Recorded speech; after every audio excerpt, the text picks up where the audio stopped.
One of the fundamental obligations of any society or community is to prepare its youth to lead productive and prosperous lives. Yet as we end the first decade of the 21st century, there are profoundly troubling signs that the United States is now failing to meet its obligation. America's current system of career guidance and counseling is wholly inadequate, and many adolescents and adults receive virtually no useful guidance. In our middle and high schools, the average ratio of students to counselors is nearly 500 to 1. The situation is even worse in post-secondary institutions that serve large numbers of low-income students. It isn't unusual for the student-counselor ratio in community college to reach 1,000 to 1, meaning that most students get little or no help.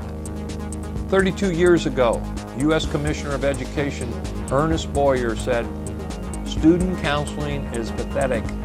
In Columbus, Ohio, there is one counselor for every 631 students. In Detroit, one for every 627. And in New York City, there is only one counselor for every 942 students." The career planning system in this country is a disaster. People will spend about 80,000 hours working at their career, but will spend less than 5 hours preparing for it. The level of occupational literacy among people who will ultimately spend an average of 80,000 hours working, and in many cases hating their jobs, is appalling. There are over 20,000 different occupations in the United States, according to the Dictionary of Occupational Titles. America is known abroad as the dropout nation due to the fact that this country leads the world in both high school and higher education dropout rates. And the range in lifetime pay by educational attainment between the high school dropouts and professional degrees is $3,402,000. To remain economically competitive, the United States of America must reverse its course, because this is the first generation that is going to be less educated than their parents. Most Americans make career decisions on the basis of a ridiculously small amount of information, a situation that causes job dissatisfaction and low productivity. The typical person cannot list even 5 occupational titles, has not spent as much as 4 hours talking with a career counselor or reading from career sources, and spends more time Christmas shopping than he or she does selecting a major field of study in college. And billions of federal dollars go unused every year because youth and adults begin but do not complete the free application for federal student assistance, FAFSA. Only Sweden spends more money per capita on education than the United States. And a recent study reported in New York Times says the annual average net cost to the American student after federal, state, institutional assistance is only $2,000 per year.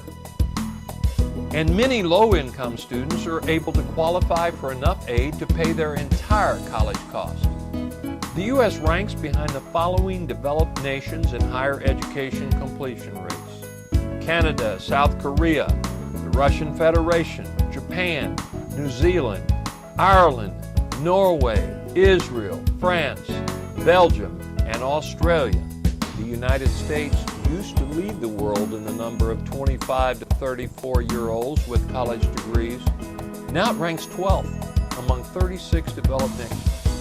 The growing education deficit is no less a threat to our nation's long-term well-being than the current fiscal crisis. The United States is losing the world race to educate the most skilled workers. Currently, 52% of American employers say they are having difficulty filling skilled worker positions. The United States does a good job enrolling teenagers in college, but only half of students who enroll end up with a bachelor's degree. That's a big reason inequality has soared and productivity growth has slowed.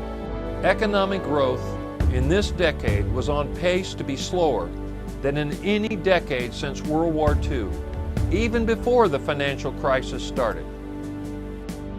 If the U.S. is going to make dramatic progress in reclaiming its historic leadership position in post-secondary attainment, it is going to have to focus much more attention and resources on programs and pathways that do not require a bachelor's degree, but do prepare young people for middle-skilled jobs.